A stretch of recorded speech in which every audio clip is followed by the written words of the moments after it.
A self-care strategy is a strategy for caring for yourself, especially in difficult times. There's no shortage of self-care strategies. I just Googled self-care, and here are just a few of the many tips. Drink water, eat well, move, rest, journal, meditate, go to therapy. And a therapist may provide you many skills themselves. Dialectical behavior therapy, for example, consists in suites of skills. According to organic intelligence, to the degree self-care practices support movement towards orientation and pleasure, biological movement towards orientation and pleasure, and especially orientation, they are A+, because they support auto-organization. Auto-organization is the process of increasing capacity to handle life more automatically and easily. Auto-organization requires a certain modulation of intensity in the biology, a modulation that rises to meet organic intensity thresholds and then rests, thereby catalyzing an increase in capacity. Optimal intensity modulation is characterized by the presence and stability of orientation and pleasure. Orientation, automatic connection to the environment through the senses, and pleasure, feeling good, both on excitation and cool down, relaxation, indicate that intensity is not too much for the biology to process, that it's at the right amount as it modulates. So for self-care, to promote orientation, you can simply practice directing your attention to the environment. And there are many, many commonly known self-care strategies that do this. Look out at the environment, see, hear, feel, taste, smell. Directing the attention to the environment primes orientation, of course. Technically, directing the attention and efforting the attention is not orientation, because orientation is automatic connection to the environment. However, practicing orientation can move the biology in the direction of automatically starting to connect more and more to the environment. Practicing orientation will generally be possible when intensity is not too high in the biology. If you're currently very uncomfortable, preoccupied with thoughts about something, it may be too challenging to practice orientation, although give it a shot. You may try to look out at the environment and hear things and smell things, but it may be that interior intensity is so attractive that you get dumped, your intention gets dumped back inward. So just so you know, it's generally more possible to practice orientation when intensity is not too high. In addition to directly trying to attend to the environment, you can also place yourself in situations in which the environment is more likely to grab your attention. So maybe if you get out of your home and go for a walk, or go to the supermarket, or go meet a friend, go somewhere where your attention is more likely to be in the environment, that's also great. That is a way to prime and move towards orientation. Now considering how to align self-care with pleasure, the second condition for auto-organization, we want to prefer a self-care activity that is purely pleasurable, if possible. that is purely pleasurable, that does not require pain or discomfort before it, during it, or after it. That would be ideal. If there's a self-care activity that you suspect will make you feel better, or maybe that you know will make you feel better afterward, but the activity is unpleasant, that's not preferred. For example, maybe you have a sense, maybe you know that if you go to the gym and work out, you'll feel better afterward. Or if you do some internal exercise like cognitive reframing or counting your blessings, that you will likely feel better afterward. But if it would be uncomfortable to do these things, uncomfortable and unpleasant, and you feel resistant to getting into your car and driving to the gym, or you feel resistant to trying to monitor your thoughts and think about what's going well in life, it doesn't feel right, it's painful and annoying to try to think positively, it's not preferred, even if that activity will eventually make you feel better. And the reason is unpleasantness suggests that intensity is already over threshold. And if you kick your intensity over threshold in trying to care for yourself, you're liable to keep yourself in future swings to over threshold intensity, which has to be managed and lowered, and then uncomfortable intensity comes up again. Then you have to go to the gym again, just uncomfortably, or do more uncomfortable positive thinking to feel better. And then later on, negative intensity will come back up. Then you do more uncomfortable self-care that helps you feel better. That's not ideal to maintain a biology that tends to go towards over-threshold pleasure. Not ideal by the standard of aiming at auto-organization, increasing your capacity to process intensity automatically and easily. If the activity itself is mixed in with unpleasantness, that's not ideal either. So for example, you're in a state of discomfort and you seek social support, which is, as rule of thumb, awesome to do. Now, if the particular person you're hanging out with is causing just as much discomfort as comfort, that's not ideal. So maybe you're getting some support for being with them. Maybe some things they're saying are helping you, and then maybe some things they're doing or saying are really triggering uncomfortable intensity. Then even if you feel better after this self-care, your biology still went over threshold repeatedly during that process, all the times it got kicked into discomfort. If the self-care activity leads to pain afterward, that's also not ideal. It could be that you do something enjoyable as part of self-care, which is great, but the pleasure was too intense. You went partying and you revved up your biology to be in high states of pleasure for a prolonged period of time to combat the prior ease or discomfort. If there was too much excitation, too much pleasurable excitation in that self-care activity, then the biology will be liable to swing to discomfort again. Because if it's too intense, the biology will kick up negative intensity later on. So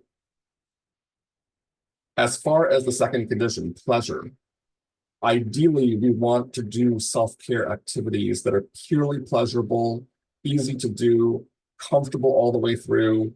You don't have to suffer or feel worse before you feel better. You don't have to feel dings of discomfort while you're trying to do the self-care, and you're not feeling dings of discomfort after the self-care.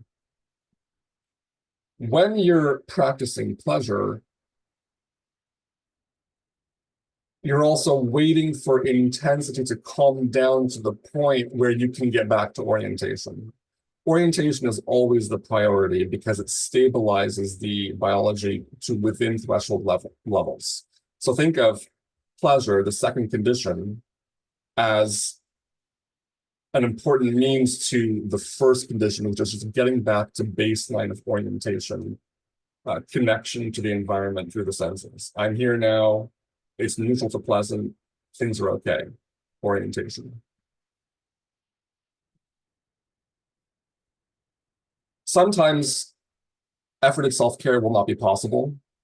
When discomfort is too intense and you're just at the mercy of intensity, then we're waiting and conserving energy, not doing much, not adding to the fire until enough intensity has died down so that it becomes possible to do something to feel better. And when it becomes possible to do something to feel better, priority is orientation, and secondarily, pleasure. Ultimately, from an organic intelligence perspective, the goal is to build capacity to process intensity automatically and easily. And as a consequence of this increased capacity, less efforted self-care will be needed over time. You won't need to take a walk to recover from a serious conversation with a coworker about issues you have with them, because you have the capacity to have that conversation easily. You may still go for a walk later, but for enjoyment, simple enjoyment, not because you got dinged by the conversation with a coworker and need to recover from the ding. Okay? And when we have high capacity, when we're stable in orientation and pleasure, when you do get dinged in life, it's not as intense or overwhelming because the ding is within the background stable context of orientation and pleasure. Suffering feels very different depending on how much orientation and pleasure are stabilized. If your biology is not stable in orientation and pleasure, and if its norm is various forms of discomfort all the time, or much of the time, then when you get dinged, it's just like purely unpleasant, pure pain, pure suffering, pure discomfort.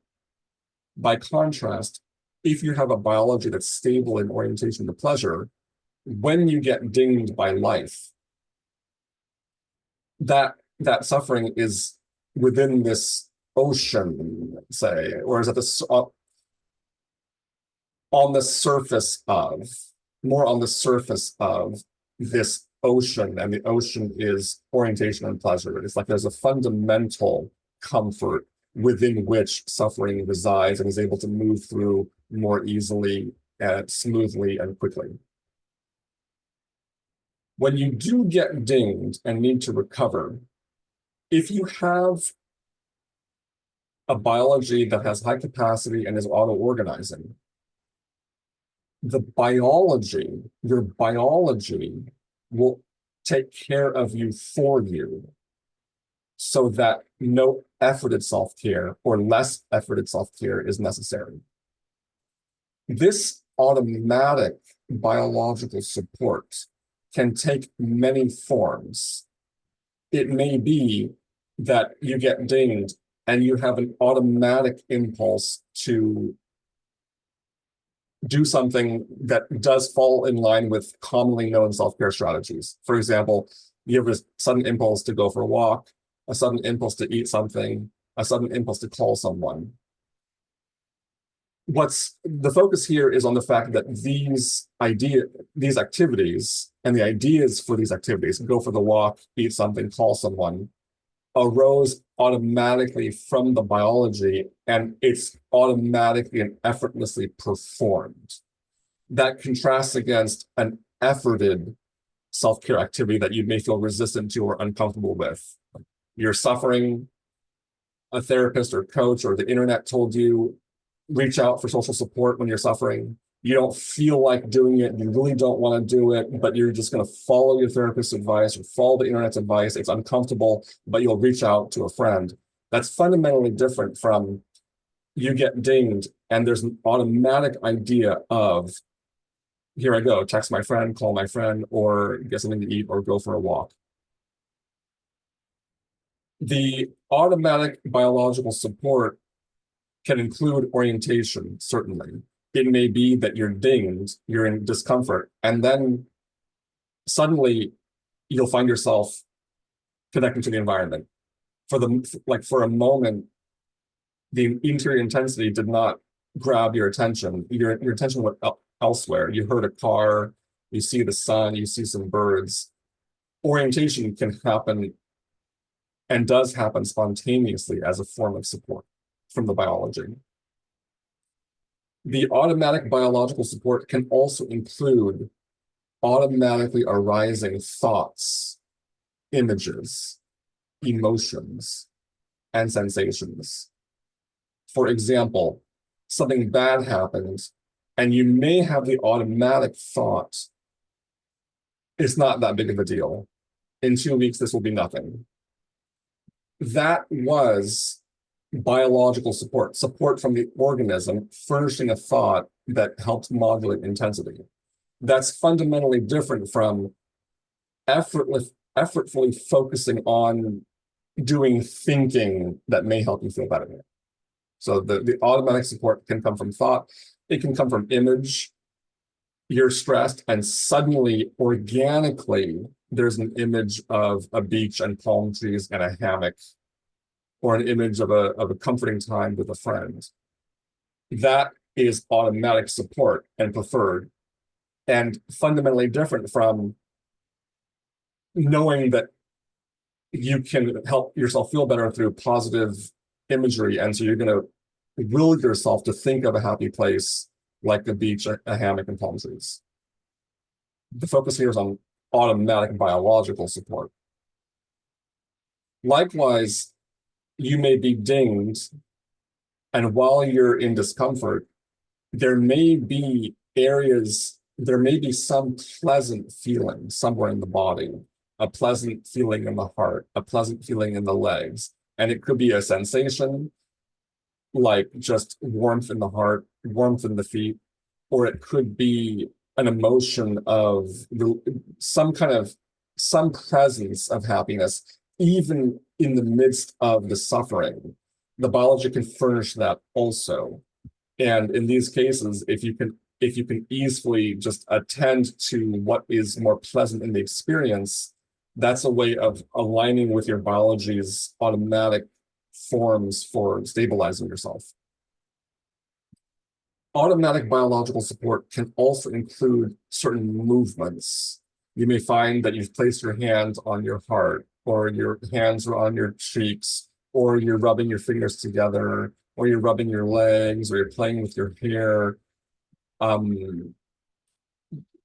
These automatically arising movements are ways the biology is caring for itself automatically. And if we can align ourselves with those when they happen, let them happen and enjoy them, that is aligning yourself with automatic biological support. Again, fundamentally different from efforted action. So in a bind, if you remember that your therapist or the internet said, you can hug yourself. So I'm suffering and I'm choosing to give myself a hug to feel better. If you feel better, great. I mean, that's a good idea in general.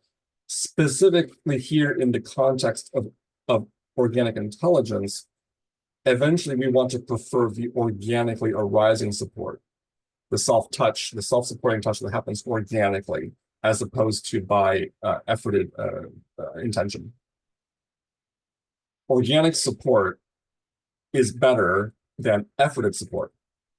It's easier, it's more effective, it's more in line with orientation and pleasure, and it promotes auto-organization.